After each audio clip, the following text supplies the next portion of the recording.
Alright, for this week's fly, we're going to go with back to an original pattern. This is a pattern that I came up with mainly just to be a trailer, running behind an articulated streamer, or run in tandem. I still use Kelly's smoke wagon a lot, which we'll get to that one here. In a couple of weeks we'll get to that fly. But this one is kind of in the rainbow, juvenile rainbow realm. So I run this one a lot in the springtime. You'll see. We're tying on a size 4 mustad. It's a smaller hook. It's a small fly. But sometimes watch Kelly's video too. He has, I think, 2 or 3 of them out there where he talks about running flies in tandem or running, a trailer. He has a lot of good information on that, and like I said, I still use the smoke wagon a lot. There's a few other ones that I use. A lot of times in the spring I'll do this, but this is one I just came up with, a month or so back. Been kind of tweaking this one a little bit, but this one is called the Dink, and you'll see why. It's a tiny fly compared to a lot of the stuff that we tie here. But we're gonna go ahead right into it. We kind of use some different materials on this one. I was running through one of the shops the other day. Well, it's not the other day, it was, months ago. And I came across some of these new materials that were out, and I just kind of picked them up and looking at what I could do with them, what different things I could make, and different actions I could get out of a fly, and this is what I came up with. But to start on this one, we're just going with a straight Marabou tail. Nothing new here. And we're going to run this back, same thing, right where the barb or the hook starts to make its ascent. Same as always, just stop right there, and then take your excess right to the front. Like I said, with this one, I'm going to have this, kind of in the rainbow, juvenile rainbow trout realm. But you can do this in any color. I just wanted to do this one because it utilizes the pink fox brush. Come here.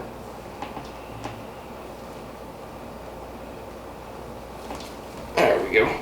And the pink just kind of stands out. I do this a lot with white and gray, and I also do it in brown, the brown trout version. But I think the pink allows you to see what the actual fox brush does a little bit better than just running like a white and gray or whatever it may be. I reorganized my fly bench, or my tying bench here, so if you see me searching for stuff too much, I apologize. I don't know where a damn thing's at. Cleaned everything up, and when you know it, I'm lost. Just as lost as last year's Easter eggs. But anyhow, we're getting this tail tied in here, and I'm just going with a white, and this is MFC, the olive brown and black for our tail. A little bit of flash on the inside, just some gold flash. Measure these out as always. Length of the hook a little longer if you want, just don't make it shorter. Nobody likes a short tail. And then just run this right up to the front. Don't take it the entire way up. Leave yourself, maybe 1/8 of an inch. Go ahead and trim that off. And there we go. That looks pretty good. Next thing we're going to do is we're going to take a little bit of this silver UV puller. This stuff, I'm just so much of the stuff I tie these days has this stuff in it, and the patterns that I'm coming up with, I just naturally gravitate to this stuff. It's quick to tie in, and I just absolutely love the look that you get from it. So I've been using a lot of this UV puller as of late. It makes a great body material, it really does. And like I said, I mean, it's really quick to tie in as opposed to the old school dubbing and slopping. It's just so much quicker. I still, there's still certain patterns that I love the dubbing and slopping. I mean, I don't think that the UV could replace it entirely, but man, what this stuff does is just,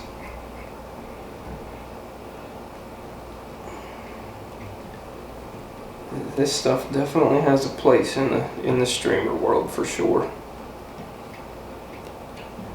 Alright, so we'll take this up probably to the 3/4 point, maybe a little bit further, and we're just going to tie this off. Let me get one more solid wrap in there, and then we'll trim it. We're just going to preen this stuff back, tie it back to where all of your materials are kind of, floating that way. I got one or two unruly ones, but that don't matter. I mean, once I throw the head and everything in, it'll sit how I want it to. Got a couple trapped on the barb there too.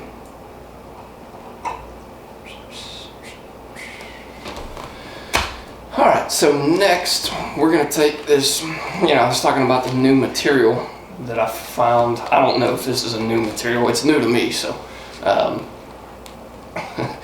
I guess that's all that really matters. I may be behind time a little bit, but this is a cashmere goat.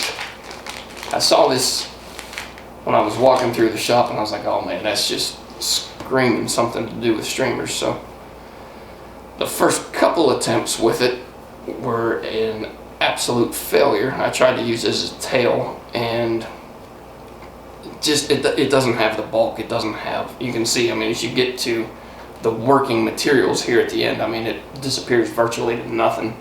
So I kind of incorporated this into a lateral line, and that really seemed to bring this fly to life. And when you see this fly in the water, it kind of breathes. Like, this stuff will kind of move back and forth a little bit for you. So I mean, I really like the way this looks in the water. I mean, if you want to substitute, instead of finding the cashmere goat, sound weird just even saying that, but if you want to substitute craft fur with do it, this stuff is just a little bit longer than craft fur, and you really have to be selective when you use craft fur. So but this stuff, it just gives a pretty neat appearance. So we're going to run this laterally, like I was saying. Leave yourself a little bit of room. Go right up to where you left off with your UV puller. We're going to take another little clump of this on the other side.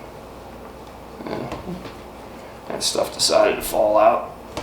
It's all right.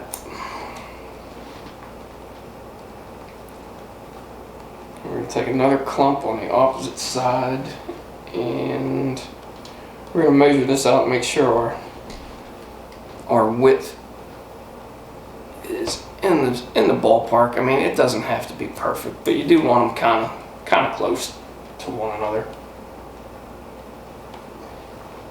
You don't want one being extremely bulky and then the other one sparse. So try to get this pretty close. And it does help, like you just saw me do that in my hand. Naturally, some of these fibers are shorter than the others, so the tail end of this is going to be really sparse. Pick a point midway and just kind of run your fingers through this and get that extra stuff, and then just line it back up, and this will make your tail end a little thicker than what we started with. So we're going to measure this out right about the same length, and then we'll do this, being as this is a non-compressible fiber.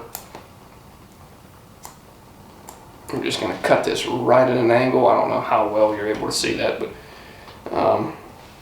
just like the bucktail and craft fur and all that stuff. Cut that at an angle, and then just wrap this right up to the front. Try and keep my fat fingers out of the way. And there we go. Now, before I move any further on this one, what I'm going to do is I'm going to put, and this is entirely omittable, I'm just going to put some par marks on this. So I'm just going to peel this stuff back, and I'll try to do this to where the camera can see it and I can still make the fly look half decent. I'm just going to put some par marks on this, and like I said, completely, zoom in a little bit, completely omittable if you don't want to do this, if you don't want to take the extra time. But it just kind of sexies the fly up a little bit.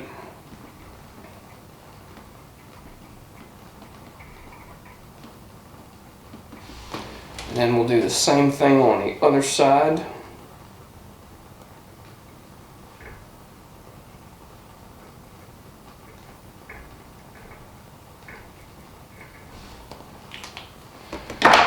And then shut that off right there. Now, the other new material, once again, I don't know if it's new to me, these wire-free fox brushes. These things are really cool. You'll see when we start tying this in, they just give so much extra bulk without a ton of effort. And you'll see once we get this tied in and get it preened back how it actually looks. I want to make sure I'm getting the longest fibers here. Some of this stuff, it will get, like you can see this stuff, it's a little short on the ends. You want to make sure that you're working with like the select portions of this. Here you go. This is what I'm going to be working with. It's going to be the longest fibers. Some of it does get a little short, and it's probably from before when I was tying with it, and just, you know, I get my fingers in there, pull some of the material out, and it just doesn't quite do what you want it.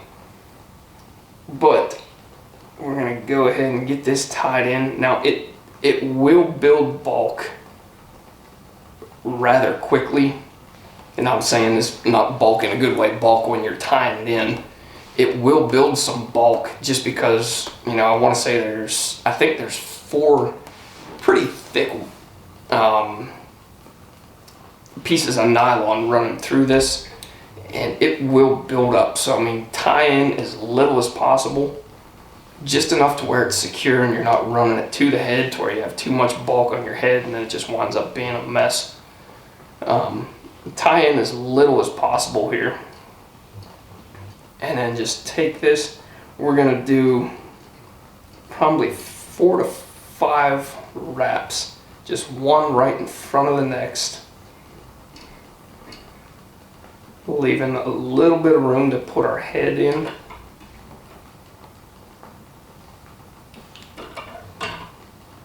And that's looking pretty good. Now, all that pink right now looks pretty obscene, but we're going to wind up covering this up to where it's only really going to be the sides coming down and covering up the lateral line. And let me get my bodkin out here, if I can find where the hell I put it. There it is. Oh shit, there was one sitting on the bench too. Oh well. just going to go through and pick this out, make this real nice and clean, and to where all of these fibers, once we preen them back, it's going to give almost a second lateral line. As you can see this, I don't know how well, there we go. You can see all of the pink coming back, you know, giving that little rainbow trout effect. It's giving a second lateral line on top of the goat. So I'm gonna get this stuff out of the way, and we're gonna zoom out, and we're gonna finish this off with a laser dub head. And I'm missing one color here. Give me a sec.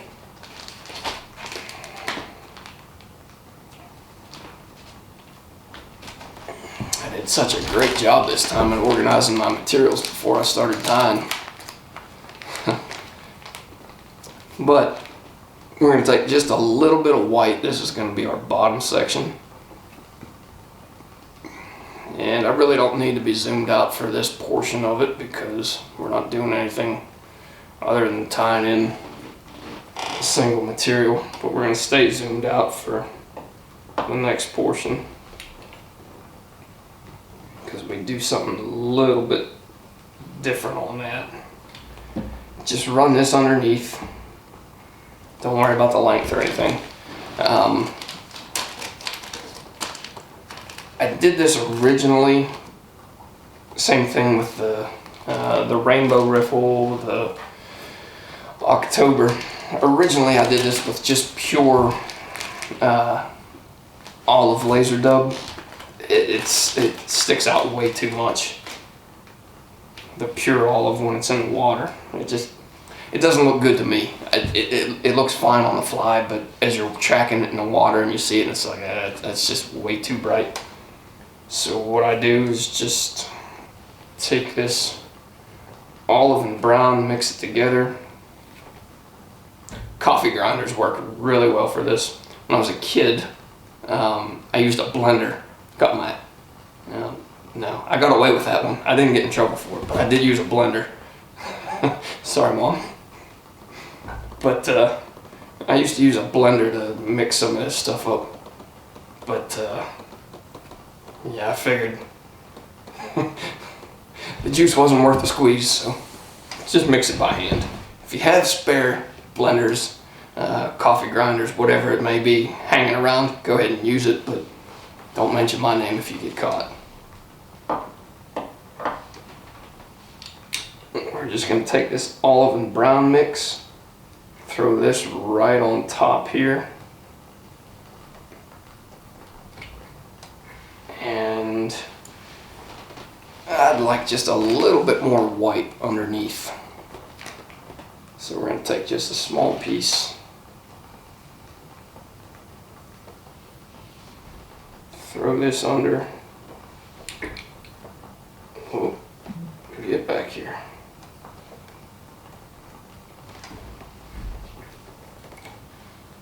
And go ahead and whip finish.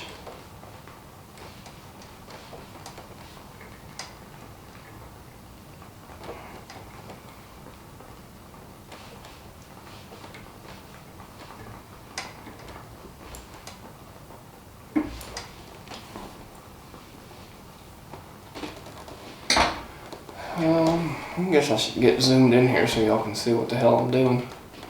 There we go. That's looking a little better. So, as always when I work with this Senyo's laser dub, I just take this old trusty toothbrush of mine and just kind of comb this back, make everything look nice and clean. Kind of just preen all of this back, and then what I'll do, don't take and cut this like right at a straight angle. Just kind of come back here and work your scissors right through it to where you can see it doesn't look like a nice clean cut, and you just kind of push your scissors through it, cutting ever so slightly, just trying not to make it a clean cut. You want it to have that nice transition on the way back, And then the same thing with the bottom. The bottom's going to be just slightly shorter. And I think that's going to win for us right there.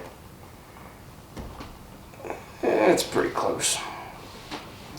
We'll take some tan and just dull down our thread slightly.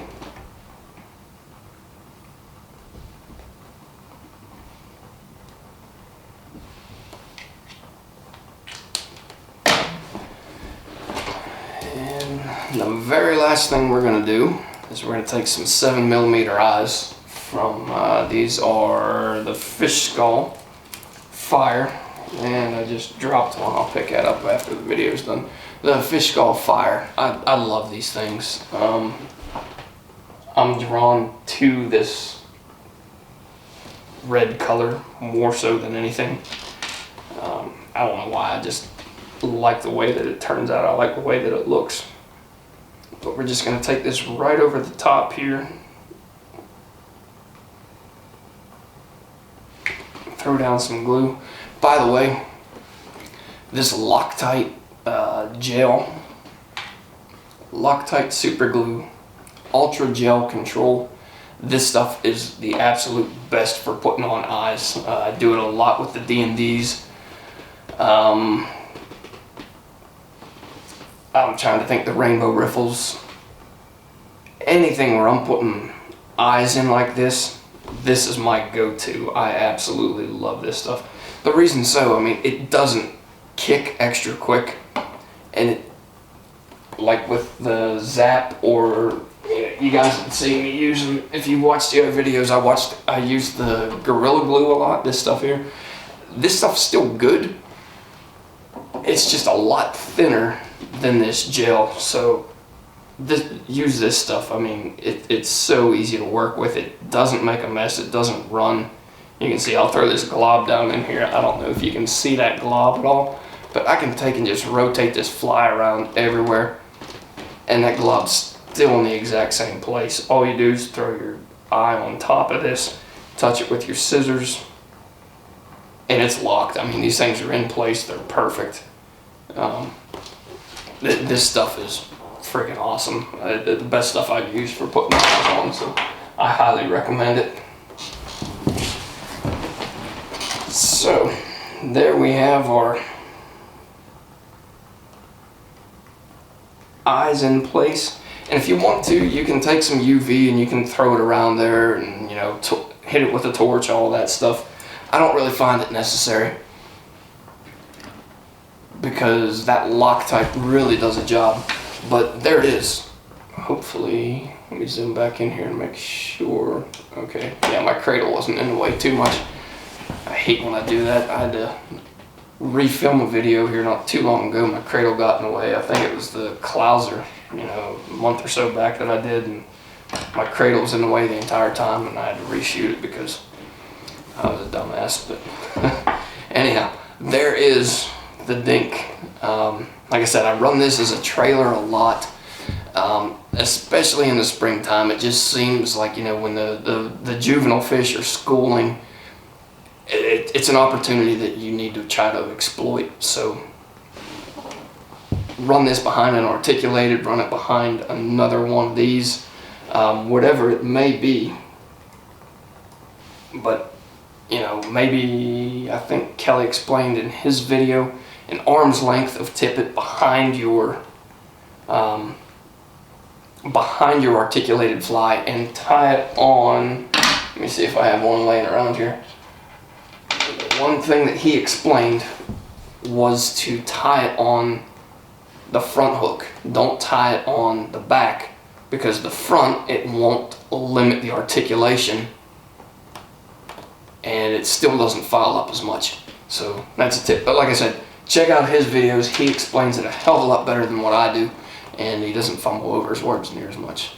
But thanks again for watching, and we will catch you on the next fly.